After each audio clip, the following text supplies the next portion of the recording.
Naghahanap ba kayo ng property na malamig ang weather, na meron sa Tagaytay at meron din naman ng mga malapit sa Tagaytay like sa Silang, Mendez or Amadeo? Dahil meron tayong mga property na perfect pwede nyo patayuan ng inyong mga dream house, no? Na pwede siyang installment without interest. And meron din naman tayong mga properties dito sa Tagaytay if you want yung mga ready to use na, pwede na siyang tayuan ng house anytime. So yeah, welcome back. Welcome to this video. So panoorin mo hanggang huli para makita mo kung ano yung mga available natin ng mga properties. And ang maganda dito guys, dahil nga mataas yung mga above sea level ng Tagaytay, at around 500 to 600 meters above sea level, and yung Silang, Amadeo and Mendez is nasa around 450, 400 up to 500. So talaga pong hindi siya binabaha dahil nga mataas yung kanyang above sea level elevation.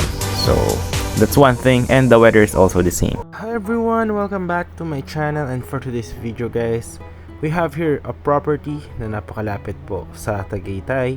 So ito po siya, located at Barangay Anuling Cerca, Mendez, Cavite, just around 8 to 10 minutes to Tagaytay po, no?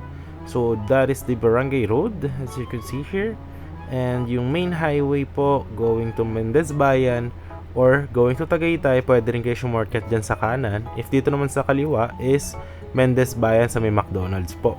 Tapos yan na, yan yung mga may palengke, yung mga Mercury Drug and so on, munisipyo, etc. And this is the property na magkakaroon po siya ng big concrete roads with drainages, perimeter fences, parks and playground, lands for water and electricity, and no required house design po siya.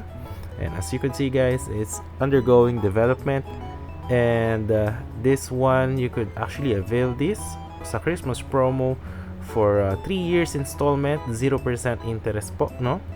And upon finish of the project is any house design po siya, and I will show you at the end of the video kung ano yung magiging itsura nitong ating project kapag natapos na. So ito yung guardhouse as you could see, ayan. Ito po yung daan or yung entrance of the property. So konektado po siya sa Barangay Road. So lahat po yan is sementado, wala po kayong dadaanan ng mga off-road. So this one is actually accessible if you are from Manila. Daan lang po kayo ng Calax going to Tagaytay bypass road going to Mendez, and nandito na po kayo sa property. So ayan po siya, may roundabout po. So dito guys, may mga available po tayo ng mga corner lot, inner lots, and housing lot po if you want to avail a housing lot. So ayan po siya. So now is papakita ko naman yung mga sample natin projects. Yung sample na itsura ng ating projects kapag tapos na po siya. So actually, ito is Silang Cavite din siya.